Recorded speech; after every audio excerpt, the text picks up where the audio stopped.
primer lugar, agradecerle a Agustín Rossi, diputado nacional, y a la comitiva que están aquí en Benito Juárez visitándonos. Agustín es una persona, de más está explicarla, que está recorriendo la provincia de Buenos Aires postulándose para candidato a presidente de la Nación el año que viene. Es uno de los candidatos que tenemos que tiene mucho compromiso.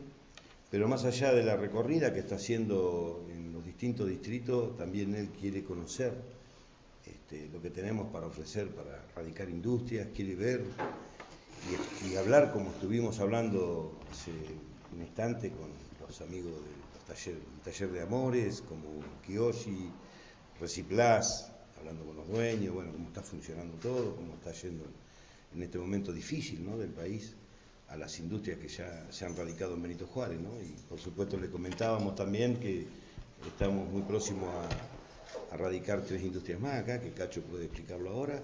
Hemos vendido 3 lotes más, pero bueno, con mucho esfuerzo, con esta situación que se fue tan fuerte el dólar y con tanto importado que ingresa al país, realmente afecta mucho las industrias y las pequeñas industrias nuestras, ¿no?, en Argentina, y no queda afuera tampoco Juárez. Y uno de los inconvenientes que nosotros venimos viendo es el gran aumento en las tarifas, ¿no?, que esto le ha afectado terriblemente a todas las pequeñas y medianas empresas y las pymes.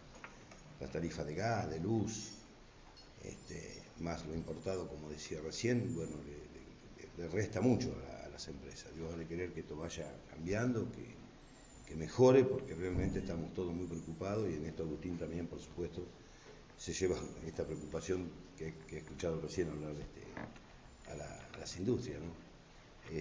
Pero bueno, es una visita que realmente nosotros le agradecemos profundamente que esté acá, día feriado, acompañándonos, visitando Juárez, y por supuesto luego vamos a tener una reunión con los compañeros y las compañeras también, una charlita política, pero por sobre todas las cosas quería llevarse una imagen él de cómo está funcionando, cómo estamos trabajando en Benito Juárez.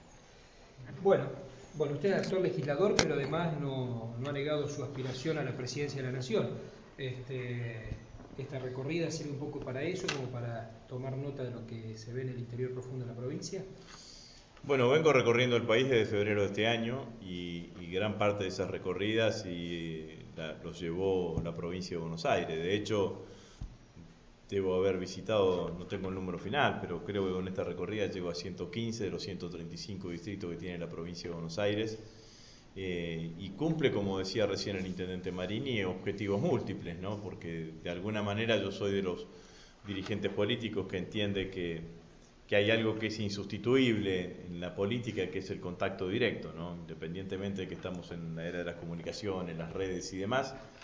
Y ese contacto directo obviamente a mí me da una idea mucho más certera de lo que está pasando en cada una de las regiones, me llevo una mirada mucho más precisa de cómo están cada una de las regiones que me toca visitar o que visito. Y obviamente tampoco, como dice usted, escondo mi vocación de ser candidato a presidente. También estas recorridas permiten ir ocultando si esta idea o esta vocación o esta decisión, cuál es el nivel de adhesión que tiene. El intendente hacía referencia recién a lo que es el contexto económico, ¿no?, que no promueve desde el punto de vista objetivo, todos lo sabemos, un desarrollo de las industrias, ¿no?, que es algo muy importante, sobre todo para la provincia de Buenos Aires. En ese contexto, ¿cuáles serían las políticas económicas que usted va a dar cuenta en campaña o si resulta electo presidente de la Nación? Hoy tenemos el 45% de la capacidad instalada de nuestra industria ociosa. Es decir, que significa que son inversiones que se han realizado, que por diferentes motivos hoy no están produciéndose, o no están produciendo en el nivel que tenían que estar produciendo. El achicamiento de la industria tiene que ver con fundamentalmente a mi criterio, tres elementos primordiales. Primero, aumento de los costos de producción. Esto lo decía recién el intendente claramente, fundamentalmente con aquellos que tienen insumos importados, con el tema de la devaluación y con las tarifas que han significado un aumento de los costos de producción enorme. En segundo lugar, baja de ventas. Todas las empresas vinculadas al mercado interno o vinculadas al consumo ven retraída su capacidad de venta, fundamentalmente porque hay un achicamiento, una pérdida de poder adquisitivo del salario, de las jubilaciones y pensiones, y ahí hay baja de consumo. Y el tercer elemento es la importación indiscriminada. Entonces, encima de todo esto, sobre llovido mojado, tenemos un presidente que parece que le da lo mismo que lo que se fabrica acá en la Argentina, que lo que se fabrica en otro lugar del mundo. Abrió todas las fronteras comerciales, política desaconsejada por cualquiera de los presidentes del mundo, ¿no? El mundo ya no tiene globalización comercial, el mundo tiene globalización financiera, pero cada uno de los países más importantes lo que tienen son barreras comerciales para proteger a su propia industria y a sus propios trabajadores. Entonces lo que hay que hacer es hacer exactamente estas cosas, digamos, ¿no? Primero hay que iniciar nuevamente un proceso de sustitución de importaciones, hay que proteger a la industria nacional, hay que darle la posibilidad de que tengan privilegios a la hora de producir y vender acá en la Argentina, claramente poniendo barreras arancelarias. ¿Qué significa esto? Significa administrar el comercio. Si usted dice, en la Argentina se van a comprar, 100 mesas de este tipo por año, digamos, ¿no? Bueno, 100 mesas de este tipo por año. Tenemos 4 fábricas en la Argentina que fabrican 80 mesas. Bueno, usted a lo que hace, abre la importación para 20 mesas, digamos, ¿no? Y le da pleno trabajo a esas 4 fábricas que fabrican 80 mesas, digamos, ¿no? Esto es lo que hace. Si tiene otra fábrica más y que fabrican 120 mesas, entonces dice, bueno, voy a checar un poco la importación, voy a dejar 10 de importación porque las fábricas nacionales no pueden producir claramente. Bueno, eso es la primera medida que yo creo que hay que tomar. En segundo lugar, si nosotros tomamos el gobierno el 10 de diciembre del 2019, lo que hay que hacer es producir un fuerte shock de crecimiento económico. La Argentina está en recesión económica. Va a tener, el año que viene va a ser muchísimo más duro que este año. Entonces, como el año que viene va a ser muchísimo más duro que este año, nosotros lo que creemos es que lo primero que tiene que hacer un gobierno a partir del 10 de diciembre del 2019 es poner una cantidad de ingresos del conjunto de la población con el mismo poder adquisitivo que tenían el 10 de diciembre del 2015. A saber, asignaciones familiares, asignación universal por hijo, jubilaciones y pensiones, pensiones no contributivas y pensiones por discapacidad. Con eso, yo creo que nosotros ponemos un shock de crecimiento económico. ¿Cómo se resuelve este shock de crecimiento económico? Una parte con crecimiento, con mayor recaudación tributaria. Calculo yo entre el 40 y el 50%. Lo otro, hay que adecuar algunos tributos de manera tal de poder generar ese apalancamiento de crecimiento económico. Es decir, que si uno tiene un proceso de sustitución de importaciones, va a empezar a tener un mercado para que lo que se produzca en la industria se pueda volver a comprar. Claramente hay que derogar la perversa reforma previsional que se hizo en diciembre del año pasado. Los jubilados han perdido casi 50% de inflación, aumentó el 28% de las jubilaciones, digamos, una vergüenza, digamos, la cantidad que han perdido. Hay que poner un índice de movilidad jubilatoria que tenga más que ver con que le permita recuperar poder adquisitivo. Los trabajadores que tengan la posibilidad de tener paritarias sin techo. Hay que bajar la tasa de interés y hay que regular el mercado cambiario. Tasa de interés del 60% es inviable cualquier inversión productiva. Los que están invirtiendo y que siguen invirtiendo son héroes. Son gente que tiene capital y que no necesita ir a cambiar un cheque a un banco. Una pyme que va a cambiar un cheque a un banco, le sacan ¿cuánto? El 80%, como mínimo. Si va a una mutual, 110, 120%. Si va a una cueva, le sacan un ojo, digamos, ¿no? Entra con el cheque y se lleva 2 pesos y perdió una cantidad de cosas. Entonces, no puede funcionar así y hay que tener una regulación del mercado cambiario, porque el mercado cambiario no puede seguir funcionando. No pueden tener los exportadores sin límite para liquidar sus exportaciones. No podemos seguir sosteniendo la fuga de capitales, hay que hacer una administración ordenada del tipo de cambio y de los dólares de manera tal de que permita que en la Argentina vuelva a crecer. Yo quiero ir más un poco al punto político. Parece que no hay puntos de encuentro por el momento entre sectores del peronismo, ¿no? Por un lado, bueno, los más allegados al kirchnerismo como se lo conoce. Por otro lado, una foto de Massa con varios gobernadores que estuvo dando vueltas. ¿Cómo ve los puntos de encuentro de cara a 2019? Mire, voy a tratar de ser lo más sincero posible. Yo creo que la unidad es posible, pero que es difícil. Digamos, ¿no? Esto es así. Estoy seguro que el diablo va a meter la cola. El diablo es Macri. y algunos otros, que no les intenta que la oposición esté unida, porque la verdad que la división de la oposición a lo único que le sirve es al presidente de la Nación, es el actual oficialismo. Nosotros tenemos toda la voluntad, lo hemos dicho, participamos del Consejo Nacional del Partido Justicialista, el Consejo conformó una comisión de acción política, yo participo de esa comisión, se han sumado en la última reunión distintos dirigentes, Felipe Solá, Hugo Moyano, Héctor Daer, Ricardo Piñanelli, se suma a la reunión que vamos a tener el jueves Hugo Yasky también, tenemos diálogo con Pino Solana para conformar un gran frente político electoral y obviamente a todos los otros compañeros también lo estamos convocando si lo estamos invitando. Ahora eso también dependerá de cada uno. Nosotros creemos que hay que hacer una gran unidad opositora no significa lista única, si hay diferencia entre los distintos sectores de la oposición, lo que hay que hacer es ir a una PASO, una primaria abierta, simultánea y obligatoria, que te permita resolver virtuosamente esas diferencias para después concurrir con un único candidato a las elecciones generales. Yo soy de los que creo que no hay que subestimar al oficialismo. Este es un oficialismo fuerte, independientemente de los desaguisados económicos que está haciendo. Los oficialismos siempre son huesos duros de roer. Miren, siempre me acuerdo de la elección del 89, no sé si algunos se deben acordar, en esa elección la Unión Cívica Radical gobernaba Alfonsín, puso de candidato a Angelós, que no era de su sector político. Angelós en el medio de la campaña le pide la renuncia al ministro de Economía de Alfonsín, renuncia a su ruil, aparece Pugliese, patenta esa frase, les hablé con el corazón y me contestaron con el bolsillo.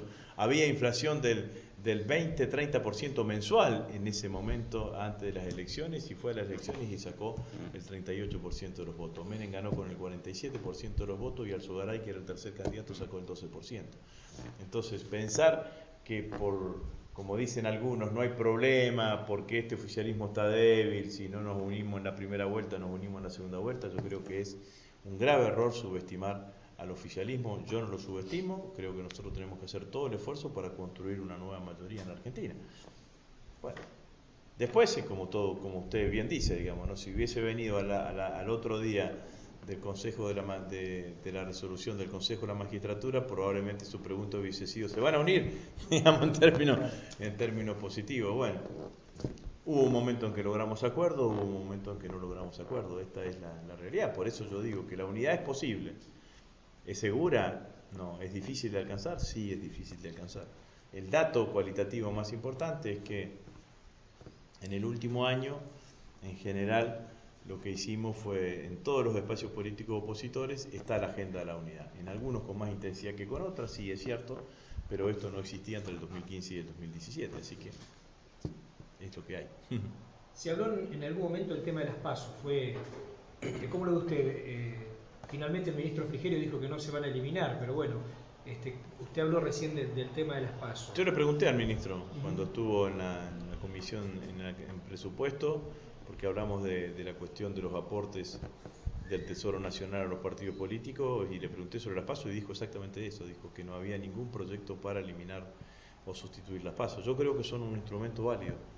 Recién me preguntaba alguien cuando estábamos esperando a ustedes, yo vengo de la provincia de Santa Fe, en la provincia de Santa Fe existen PASO antes de que existan PASOs nacionales, y me parece que es un instrumento que permite legitimar a los candidatos, porque el candidato que termina yendo a la elección general termina siendo votado por el conjunto de la población, ¿no? Entonces me parece que es un buen elemento, un buen instrumento. Es cierto que hay algunas experiencias, a mí mismo me han pasado experiencias que después de las PASO se sumaron los votos y otra experiencia en donde después de las PASO no se sumaron los votos. Yo gané una PASO en el año 2011 de candidato a gobernador en la provincia de Santa Fe contra Perotti y contra Bielsa, y después los votos de Perotti y Bielsa no se sumaron en la general. Gané una primaria ahora en la última elección contra la diputada Rodenas y los votos se sumaron, así que dependerá de los momentos y de las circunstancias políticas, pero en términos generales yo le diría que para mí es un buen instrumento las primarias abiertas, simultáneas y obligatorias. Por ahí, Rossi, varias veces se ha dicho de algunas voces del gobierno de que ustedes ofrecen como solución cuando fueron muchas veces parte del problema. ¿Qué puede decir eso? Nosotros tenemos una mirada que es una mirada absolutamente antagónica a la que tiene el gobierno. Nosotros no creemos que la economía se vaya a resolver en base al endeudamiento, y no creemos que la economía se vaya a resolver en base a ajustar la economía de tal manera de tratar de buscar un ficticio déficit cero. La verdad que todos esos planes económicos en la Argentina siempre han fracasado. Fracasó con Alzogaray en la década del 60 del siglo pasado, que decía que había que pasar el invierno. Después vino Krieger Bacena, que fue el ministro de Economía de Onganía. Después vino Martínez de Oz en la dictadura. Después vino los planes de estabilización de Surruil con el plan austral, el plan primavera, y fracasó. Y después vino Cavallo con la convertibilidad y fracasaron. Y vino Machinea. Entonces, si fracasaron todos los planes de ajustes en la Argentina, todos los planes gobernados por gobiernos neoliberales, ¿por qué esta vez va a funcionar bien? ¿Por qué esta vez, en lugar de hundirse el Titanic, se va a hundir el iceberg? Si siempre fracasaron, digamos, ¿no? Entonces, la verdad es que nosotros lo que tenemos es una mirada muy crítica sobre este modelo económico. No me da alegría decirlo, pero yo creo que el año que viene los argentinos la vamos a pasar peor de lo que pasamos este año. El modelo, la economía hoy está gobernada por el Fondo Monetario Internacional. El único objetivo de la política económica es pagar los intereses de la deuda. De ahí es el ajuste entre 400 y 500 mil millones de pesos. ¿Qué son esos 400 mil? ¿Qué significa ajuste? Significa que esos recursos que iban a ser volcados a la economía argentina, vía obra pública, vía transferencia a las provincias, vía subsidios, vía jubilaciones, pensiones, salarios, asignaciones y demás, lo que hacen es se lo agarran y se lo pagan el 100% para pagar los intereses de la deuda. ¿Y qué generan en la economía argentina? Un efecto de recesión económica. Recesión económica, que es menos actividad económica, más cierre de empresa, pérdida de puestos de trabajo. Si hay menos actividad económica, ¿qué pasa? La economía recauda menos, el déficit aumenta. Entonces es procíclico este modelo, digamos, no terminás de resolverlo nunca. Los problemas de la economía argentina se van a resolver en base al crecimiento económico, y el crecimiento económico en la Argentina, un país que tiene un PBI que el 75-80% del PBI se justifica por el mercado interno, tiene que empezar por ese lugar. Obviamente que después hay que ir a una etapa sobre el desarrollo, hay que potenciar al sector exportador. Defiendo la industria, pero también reconozco que esta industria es una industria que muchas veces es una industria en donde el producto final es hecho en la Argentina, pero en el medio todos los componentes son importados. Nosotros tenemos que hacer una revolución de partes que también nos permita que todos los sectores industriales sean superavitarios comercialmente. Hay que apostar fuertemente para que los próximos 4 años sean años de autoabastecimiento energético, pero la verdad es que, mire, la Argentina en el 2015, usted podrá decir que tenía problemas, pero tenía bajo endeudamiento y bajo nivel de desocupación, y la Argentina estaba funcionando. Bueno, esa Argentina que estaba funcionando la van a dejar absolutamente desarticulada el 10 de diciembre de 2019. El propio presupuesto que ellos mandaron, que es el presupuesto del año que se aprobó ahora, que ya además estaba desactualizado, porque ya se había hecho un nuevo acuerdo con el Fondo Monetario Internacional. Ese mismo presupuesto reconocen que de punta a punta la economía va a caer 2 puntos del PBI y 6% el PBI per cápita. O sea que vamos a tener, después de 4 años de gestión del presidente Macri, una Argentina más empobrecida, más desigual y mucho más endeudada. Si usted quiere decir que los 4 años de Macri son perdidos para la economía argentina, dígalo, que claramente no se equivoca. En ese contexto, ¿cómo cree que va a reaccionar el electorado, ¿no? Teniendo en cuenta que en 2017 se esperaba otra reacción tras el impacto, ¿no?, Sí, de las distintas políticas que había aplicado el gobierno? ¿Cómo cree que va a reaccionar en este momento, ¿no?, el año que viene, cuando, bueno, como usted dice, se ha visto, ¿no?, un impacto cada vez más fuerte, ¿no?, del gobierno? Sí, a mí no me sorprendió la elección del 2017. A mí me parecía que era lógico y razonable que el oficialismo gane las elecciones del 2017. Es muy difícil que gran parte de la sociedad cambie su voto en 2 años. En general siempre los oficialismos en la primera elección intermedia la han ganado, y la han ganado con holgura, digamos, ¿no? La ganó Alfonsín en el 85, la ganó Menem en el 91. Bueno, de la Rúa es un caso aparte. Pero la ganamos nosotros en el 2005. En general, la gente, yo me imagino que el votante que votó a Cambiemos en el 2017 debe haber dicho, bueno, sé que hay problemas, sé que las cosas no están del todo bien, pero sigo apostando a que este señor lo resuelva, sigo teniéndole confianza, démosle una oportunidad más. Me parece que eso fue los resultados del 2017. Me parece que el gobierno empieza a perder credibilidad en el conjunto de los argentinos a partir del debate de la reforma previsional en diciembre del año pasado, y ahí entró en una curva descendente que todavía no tiene piso a mi criterio.